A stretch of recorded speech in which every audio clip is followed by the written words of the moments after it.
All right, this is Jack from teachingeslonline.com. Now, today I'm going to talk about how to use Instagram and YouTube in your business, whether this is an online business, a teaching business, or maybe like a local business like a restaurant. And we're just going to look at the differences between these two platforms, how you can use them in tandem, and also I'm going to give you some specific tips near the end as well, so you get more engagement, more followers, and more traction. But the first thing to note is that it's important when you are thinking about content marketing to think about the end goal. What is the end goal that you want people to do after they watch or view your content? So this might be to click on a link and buy something from you, or to book something from you through the app, or to download something for free like a lead magnet, which is used in email marketing. So to really think about what you want people to do. So for me, I have an English language learning brand to Fluency, and the thing I want people to do is either buy my course or to download my book for free. So I use both of these as call to actions. If it's a local restaurant, it's come for our special this evening, or book for this special offer we're having this weekend. If you are an online teacher, it might be to book a free trial lesson with you. So just bear that in mind as we talk through this. And also know that it's difficult to get call to actions out there these days that have a lot of traction. So if you are just straight up saying, okay, today, buy my book, buy my course, this is why you need to buy it, it won't reach an audience that you want it to reach. Whereas if you give people really good content, for example, here is a great lesson to learn 5 tips about learning Spanish, and then you have a call to action at the end, then it gets a little bit more traction in that sense. So bear that in mind as we go through this. And if you want to learn more about the social media and call to action method, then click the link in the description because I have a video on that. Now, I'm doing this video because I've been working with a client recently, some mentoring work. And if you want to get mentoring through me and get feedback on your strategy, then click the link and follow the details. There's a link below.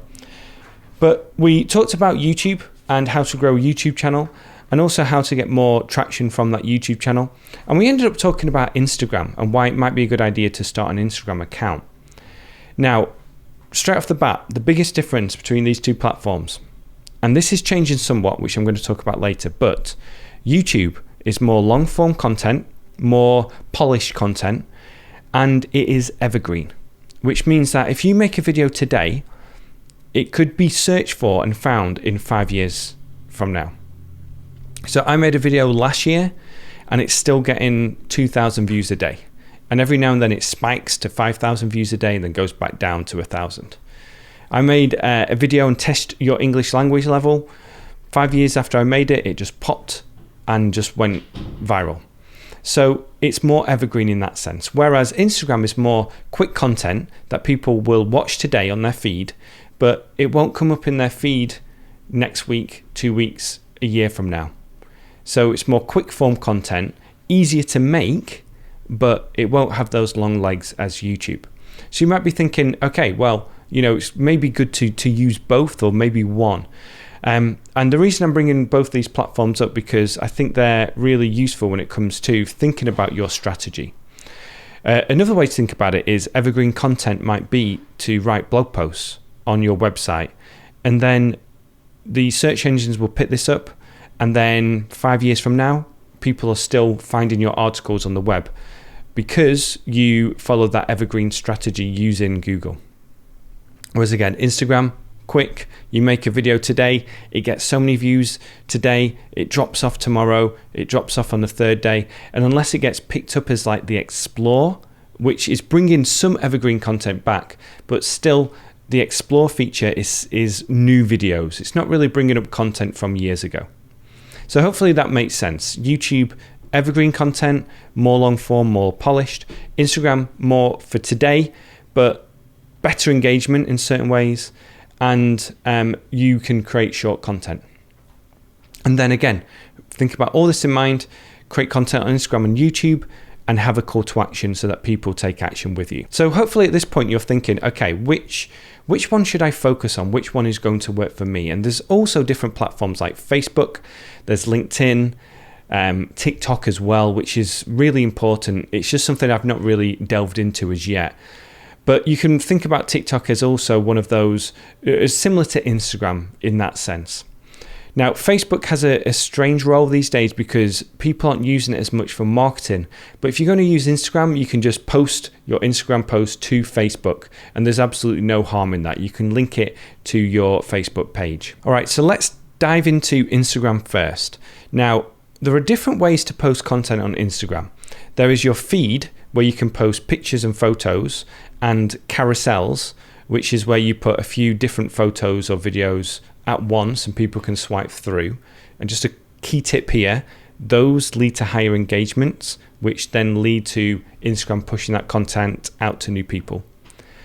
And then there's also stories, and there's also Reels.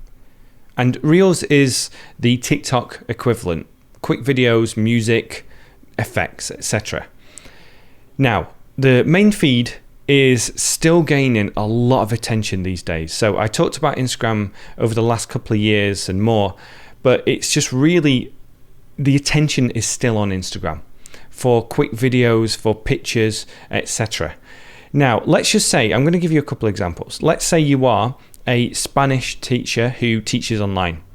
What you can do is create 1-minute videos on Instagram 3 times a week. And you will start seeing some traction if you follow my tips that I'm going to talk about later. Now, the minute limit is fantastic, I think, because it gives you that restriction. And you know that you have to create something concise in a minute. Whereas YouTube, there's no limit. So you're kind of stuck in this, well, what's the best length for YouTube videos? And people say it's 5 minutes, 10 minutes, 15 minutes, but it's not really 1 minute these days. So Instagram gives you that ability, and the restriction creates this new type of creativity, thinking, all right, I'm restricted in this way, I have to make a minute lesson, what can I teach in a minute? And this is true of anything, any kind of business. What content can I create within a minute on a video that is going to lead to engagement? Obviously, Instagram also has pictures too. Videos are becoming more and more popular and they're getting more traction, but pictures work great too. And again, it's like, what content can I create as a picture that is going to lead to engagement? Now, let's look at an example of a restaurant. What you can do here, and I think this is so important, is to tell the story of the ingredients you get that lead to the meal. And the chef or chefs can talk about this process. It can be very simple of just, this steak, we've got all these new steaks in, and then you can show a great picture of the special. So instead of just saying these are the specials for today, here is the finished product of our special. This is our favorite for today. Reserve a table and come in this evening to get this special. There's so much to do here with the Instagram main platform, but stories really add on to this, because stories they were taken originally from Snapchat, which was, it is a social media website, and I think it's still doing pretty well.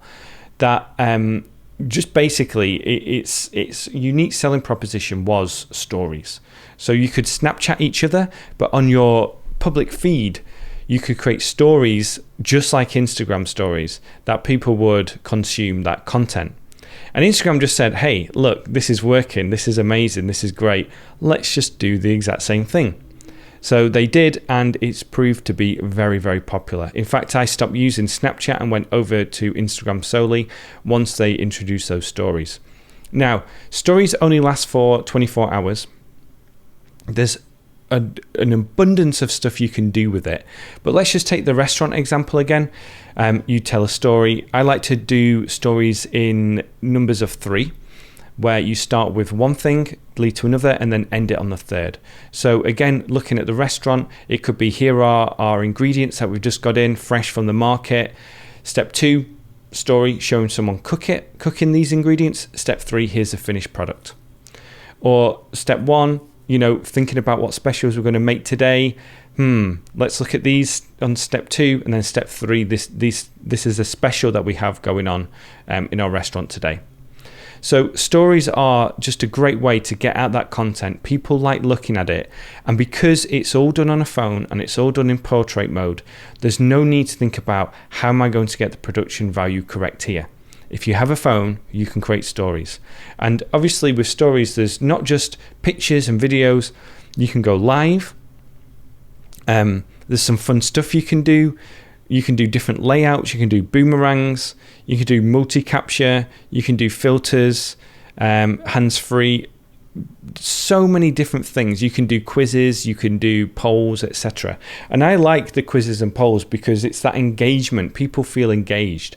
So you might say as a restaurant, which special would you prefer for tonight? This type of steak or this type of steak? And then people vote on it, and then you say, okay, we're going to make this type of steak. And then people think, oh, I voted on this, and they feel part of it. And therefore, they're more likely to go and book a table at that restaurant this evening. So you can see here with Instagram, there's a lot we can do with it. Local businesses, anyone selling something online. So let's just talk about fitness products or fitness courses, because I follow a lot of fitness channels, and the best ones are just putting out lots of free content, great content, but then they have something premium on the back end. So they'll have lots of free content of do this exercise, eat this is what I'm eating today. They're telling a story about themselves, and then it's the call to action. Go to my profile to get coaching from me, or to get this course, or to get this supplement, etc. So Instagram, YouTube, etc. It's all about putting out that free content in the knowledge of you're helping people, and that people always want more. So if you're doing a good job with this content and people are liking it, then they'll think, okay, I want more from this person. What do they have to offer? This is not going to work on everyone. There's going to be people who are just taking the free stuff and not getting anything premium. That's okay. Don't worry about them, because it's all a numbers game. There will be a certain percentage of people who book stuff on the back end. So yeah, Instagram is fantastic for that quick content on your phone, quick videos that last a minute or so, stories, etc. But again, the content you create isn't as evergreen. Now, YouTube.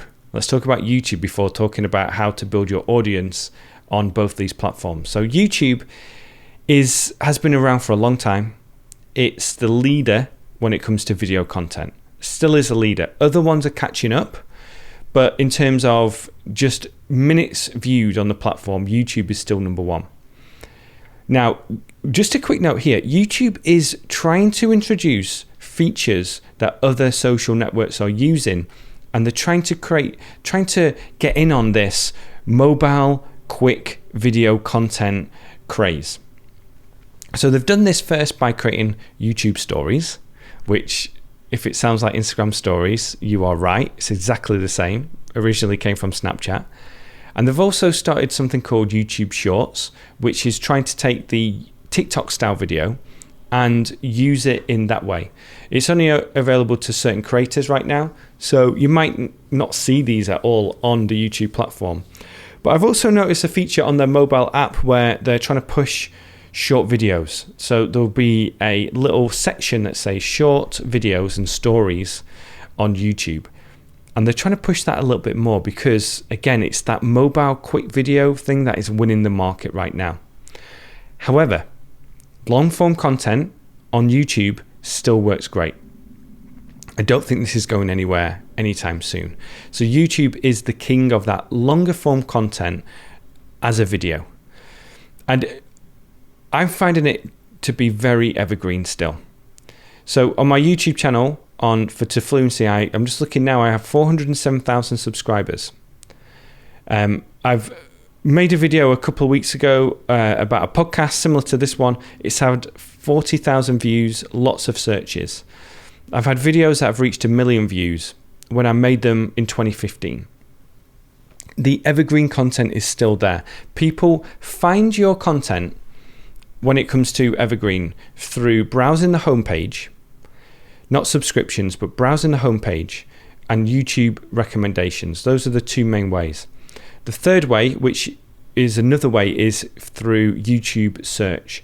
So one of my my million view video is just a podcast episode which I made a few years ago, and it reached 1 million views because people have been searching Learn English podcast, and mine has been shown as number 1, and that's been getting so many views a day because of that.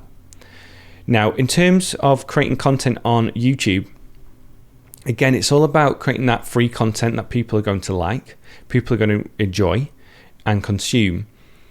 But the production value in general, this isn't always true.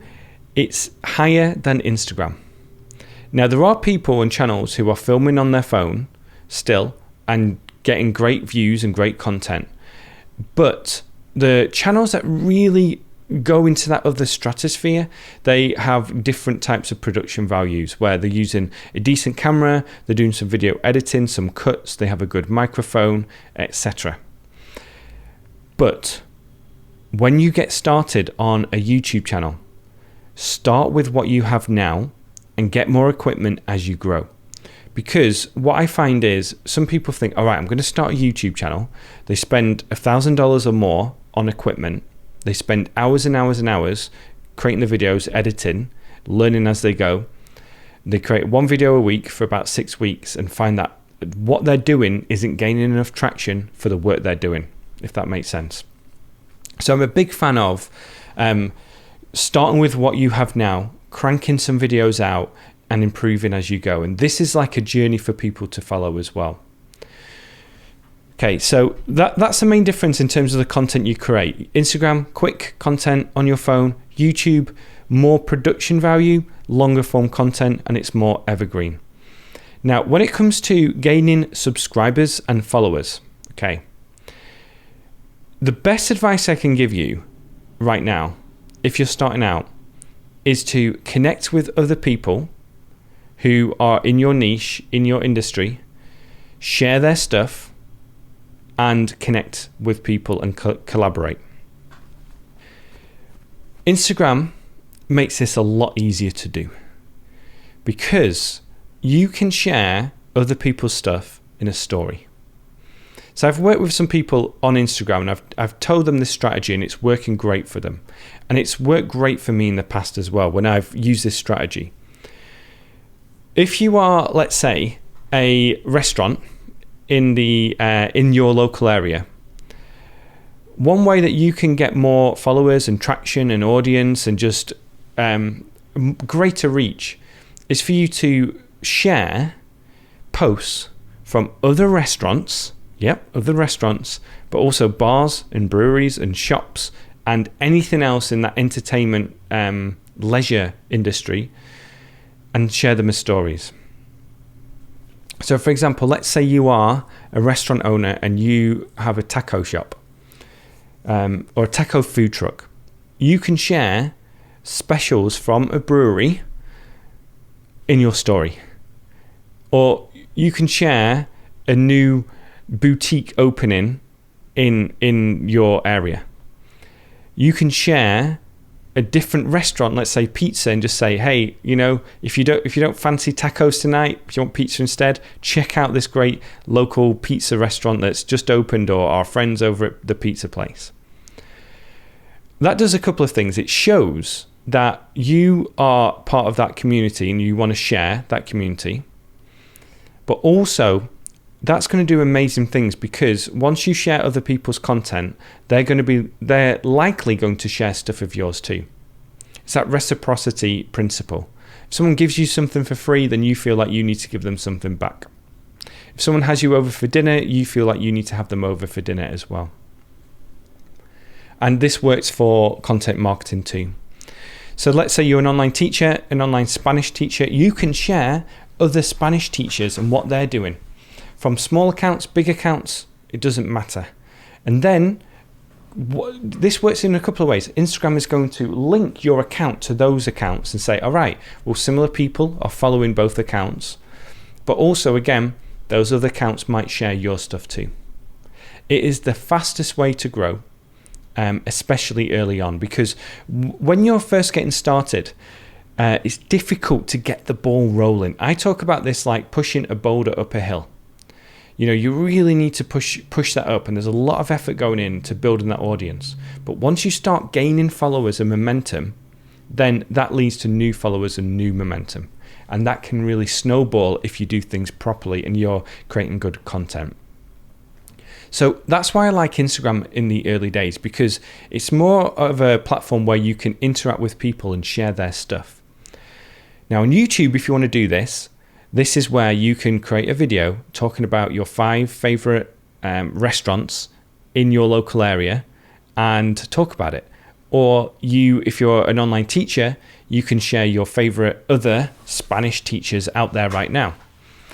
This, again, it does amazing things because you are attracting people. People are going to share that post and people are going to come to your channel to check it out. And then they'll get a recommendation tomorrow on another one of your videos. And if they click on that, they might subscribe, share it with their friends. The effect just keeps on going from there. Another way on YouTube to interact with people is to comment on their posts. So if someone in your industry posts something, you can just comment, leave a nice comment, something valuable. Obviously nothing just like, oh, great video. Just make it meaningful and give some value to the community of those people who are reading comments. Now, when it comes to cross-promoting platforms, this is a little bit tricky these days, but what I find works best is to tell people that you are on a different platform verbally. If there's a link there, that's fine. But if you're on Instagram, tell people to search for you on YouTube. Now, this works really well because not only are you sending people to your YouTube channel, but by people searching for your channel on YouTube, it's telling YouTube, all right, people are interested in this channel and they want to find it. And if your searches start going up for your brand, then that tells YouTube, all right, this channel is gaining momentum. So I really like that technique. I do it for Google as well. I say, search for me in Google. Just search for To Fluency in Google and find me there. And that way people are finding you and they're searching into Google and telling Google, all right, this is a brand that people are searching for. And it just boosts your results, or it can boost your results, especially if you do it to a bigger level. Because the problem is Instagram, you can't really have a clickable link except for your profile. And YouTube, yes, you can have a clickable link, but people are generally on their phones and they don't really want to go to a different platform right now. So telling people the next time you're on Instagram, search for To Fluency. Search for your brand and people will find you that way. Okay, so I've told you my favorite way, and I think the best way to grow your platform on Instagram and YouTube is by collaborating, sharing other people's stuff, getting involved in the community. And that way people are going to find you much more than just staying as a lone wolf. But the other thing to bear in mind is that we need to also create content that is valuable and consistent. And this is something I've always struggled with, the consistency. But I've noticed it makes a big difference because both these platforms like momentum. They like creators who are building momentum and keep that going. So think about your content strategy. At first, you might be thinking, okay, we need to do a video on YouTube 3 times a week and 3 posts on Instagram a day and stories all the time. But I recommend starting slower, getting into the groove of creating content, getting into the groove of knowing what people like and the different types of content you can create, and then staying with that consistency. Now, after a certain point, if you can up it. But don't worry too much about that at the start. The idea is just that you just stay consistent with it and enjoy the process. Now, Instagram, you're going to have to need to, or generally speaking, create more content on Instagram than YouTube. Because again, it's easier to do, it's shorter videos, the stories are short, and just by doing that, you can really gain that traction with a consistency, and especially because it's not evergreen. With YouTube, I'd say starting out once or twice a week is great. If you're just starting out once a month, I think is a little bit too inconsistent, too infrequent. But again, it's all about you and what you want to grow. And again, I want to go back to that whole back end of it because it's so important. Get that right in terms of the call to action, your landing page, and your follow through offers. Because if you start building an audience now and you really want business, but you don't really have things that work on the back end, then you won't gain any traction. So know that, get your conversion rate right now, and then from there you can build it up going forward. That's just an important point before you get too deep into it. But you also might be starting out and thinking, all right, I don't have anything to sell right now, but I want to build a brand. And that makes all the sense in the world, that if you're right, you want to build that audience now, but you don't have anything to offer, just start creating that content now and build up those offers as you go. So there's a little bit of nuance there too. So I'd just like to conclude by saying that the more you use these platforms and the more you put into them, the more you're going to get out. But I do highly recommend collaborating with people, sharing other people's stuff, and just getting involved in your industry and become part of that culture and that environment on Instagram and on YouTube. And then if you want to cross promote, tell people to go check out your different platforms. Now, if you want to learn more from me, then I do have a free email marketing course which talks through that back end especially, and also talks about content marketing and how to use that in tandem with email marketing so that they both grow together. So there's a link in the description. And like I say, if you are struggling with your landing pages, your conversion rates, your Instagram strategy as a whole, then consider taking mentoring with me. There's a special introductory offer, and you can just click that link and find out more details on that. And let me know if you have any questions about this. I hope you have enjoyed it, and I'll speak to you soon. Bye-bye.